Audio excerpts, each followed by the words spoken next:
자, 오늘 제가 말씀드릴 내용은 뭐냐? 바로 이거예요. 지금 우리나라의 의대 군 휴학생의 숫자가 계속해서 증가를 하고 있는 게 이제 문제가 되는데, 2018년도만 해도 100명 정도 수준이었던 이 군 휴학생의 숫자가 2022년도에 어디까지 증가를 했다? 지금 2배 이상이요. 216명까지 지금 증가를 한 상황인데, 자, 이게 왜 문제가 되냐? 여기서 말하는 의대 군 휴학생이란 건 뭐냐면요. 의대생이 군의관으로 가지 않고 현역병으로 입대를 결정하는 이 숫자가 지금 증가를 하고 있다는 거예요. 그만큼 군 공백이 생길 수밖에 없겠죠. 이 부분에 대해서 오늘 좀 자세하게 말씀을 드릴 건데, 실제로 이제 현역병 복무를 한 의대생의 인터뷰를 한번 보시면 주변에서 엄청 많이 반대를 했다고 지금 인터뷰를 하고 있어요. 뭐가? 군의관으로 가는 거에 대해서 반대를 했다는 거예요. 1년 이상의 시간을 더 사용을 해서 장교로 갈 필요가 굳이 없다고 생각을 했다는 거죠. 군 복무 기간을 한번 보시면 현역병 같은 경우에는 18개월 정도 이제 복무를 하게 되는데, 반면에 군의관과 공중보건인은 38개월과 37개월, 거의 20개월 이상 더 복무를 하게 되는 거예요. 그래서 이 기간 자체가 지금 부담스럽다고 얘기를 하는 거고, 그럼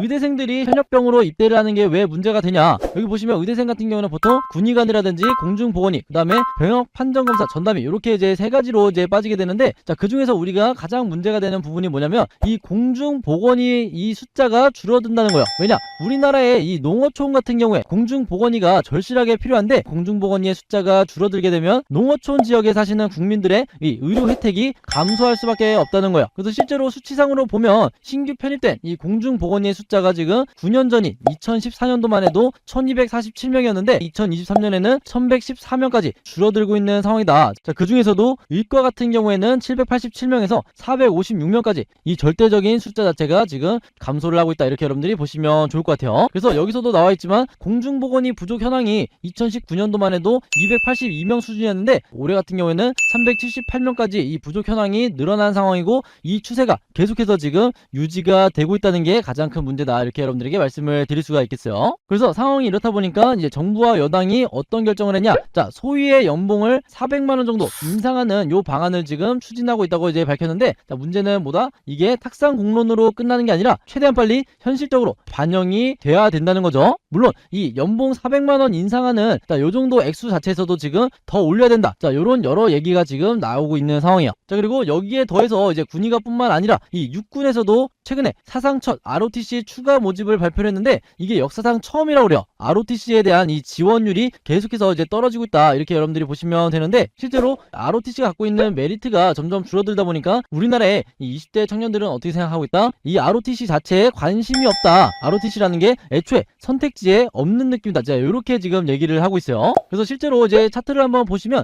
2016년도만 해도 16,000명 정도 이제 지원을 했었는데 어디까지 떨어졌다? 5,000명까지 지금 지원자가 감소를 했다는 거예요. 그리고 마찬가지로 ROTC 자체도 이 현역병보다 10개월 가까이 더 복무를 해야 되는, 자, 이런 상황이다 보니까 이 기간에 지금 청년들이 부담을 느끼고 있다는 거고, 자, 이전 같은 경우에는 이 현역병의 급여가 워낙 적었기 때문에, 그리고 장교 ROTC에 대한 메리트가 있었기 때문에 이 장교로 가는, 그리고 지원하는 비율이 높았지만, 앞에서 설명드린 것처럼 병장의 월급이 200만 원을 찍으면서 이런 문제가 지금 발생하고 있다. 이렇게 여러분들이 보시면 좋을 것 같아요. 자, 여기서 잠깐 여러분들의 기분 전환을 위해서 우리 시청자분들에게 깜짝 선물 하나 드리고 가겠습니다. 제가 여러분들에게 핫한 이슈 전달해드리면서 항상 말씀드리죠. 뉴스만 잘 챙겨보셔도 돈이 된다. 이렇게 말씀을 드렸는데요. 여러분들은 이렇게 쏟아져 나오는 겨울철 한파 관련 기사들을 보시고 어떤 생각이 드시나요? 남들한테는 안 좋은 소식이겠지만 이제 여러분들에겐 그렇지 않을 수 있습니다. 예를 들어 제가 이전에 유가급 등 뉴스 여러 개 소개해드리면서 투자 쪽으로도 꼭 생각해보셔라. 이렇게 말씀을 드렸는데, 한동안 이런 유가 관련 썸네일들을 엄청 많이 보셨을 거예요. 이렇게 이슈가 됐을 때 우리나라 부자들은 그냥 보고 넘어가지 않고 관련주가 뭔지 생각해보고 돈을 번다. 이렇게 말씀을 드렸습니다. 부자들이 봤을 때는 사회적 이슈는 곧 돈이라는 걸 알고, 관심이 몰리면 돈도 몰린다는 걸 알기 때문에 뉴스를 꼭 챙겨보고 투자로 생각을 전환하는 이런 습관을 가지고 있는데요. 그래서 저는 우리 시청자분들에게 수익 내기 연습을 시켜드리면서 투자에 성공하는 습관부터 만들어 드리려고 합니다. 화면 보시면 지난번에도 제가 전쟁이라고 문자 보내주신 모든 분들에게 제가 전쟁 관련주이면서 석유 테마 대장주인 이 흥구석유 추천해드렸죠. 여러분들이 헷갈리실 일 없도록 제가 적정 매수가부터 목표 수익률까지, 매도 시기까지 보내드렸습니다. 자, 그래서 어떻게 됐죠? 제 이슈 영상 보시고 문자 보내주신 분들에게 이렇게 2주 사이에 200% 이상 급등한 이 흥구석유라는 종목을 알려드렸습니다. 이때 당시에 영상 보시고 문자 보내주신 분들 시청해주셔서 너무 감사드리고 다시 한번 축하드린다고 말씀을 드리겠는데요. 이번에도 마찬가지로 크게 이슈가 되고 있는 올겨울 한파와 관련해서 제가 돈이 될 수 있는 종목을 찾았습니다. 작년 겨울에도 날씨가 추워지자 도시가스 매출이 급증하면서 도시가스 관련주가 급등을 했었죠. 올해는 북극의 여파로 초역대급 한파가 오고 있는데 이럴 때 관련주를 알고 계셔야 역대급 수익을 여러분들이 보실 수가 있는 거겠죠. 그 기회가 여러분들에게 왔습니다. 제가 이번에는 한파 관련주 추이를 온기로 바꿔줄 폭등 예상 종목, 크게 뛰어오를 한 종목을 여러분들에게 알려드리려고 하는데요. 주린이 분들도 이 종목으로 주식으로 수익내는 경험을 해보시길 바랍니다. 혹시 주식을 안 하시는 분들도 주변에 주식하시는 분들에게 이 종목 추천해 주셔도 좋을 것 같고, 주식은 내가 안 하는데 자녀분들이 있다 하시는 분들은요, 이런 종목으로 수익을 한번 내봐라, 이렇게 힘나는 조언해 주시면 좋을 것 같네요. 지금 이 영상 보시는 누구나 나도 이 종목 궁금하다, 주식으로 수익을 한번 내보고 싶다 하시는 분들은요, 어느 시간대나 상관없이 이렇게 제 번호 오픈해 놓고 있죠. 010-5816-4556으로 한파라고만 간단하게 적어서 저에게 문자 보내주시면 이렇게 9월달에 중입자 치료 관련주였던 모비스, 그리고 10월달에 전쟁 관련주였던 흥구석유같이 상승할 종목들, 이때 문자 받아보시고 수익내는 연습하신 분들처럼 이번에도 똑같이 무료 추천 종목 알려드리려고 합니다. 항상 영상 봐주시는 모든 시청자분들 너무 감사드리고, 제 번호 010-5816-4556으로 한파라고만 간단하게 적어서 저에게 문자 보내주시면 되고요. 많은 거 바라지 않고 저는 수익 보시면, 여러분들이 수익 보시면 제 채널 다시 돌아와 주셔서 구독해 주시고 좋아요 한 번씩만 눌러주시면 진심으로 감사드리겠습니다. 자, 그럼 장교들의 급여가 지금 어떤 수준이길래 지금 이런 상황이 발생하고 있냐? 2023년에 육군 소유의 기본급 기준으로 한번 보면 기본급만 따졌을 때 178만원 수준이라고 그래요. 최저 시급에도 이제 못 미치는 수준인데, 반면에 2025년이 되면 군 병장의 월급이 지금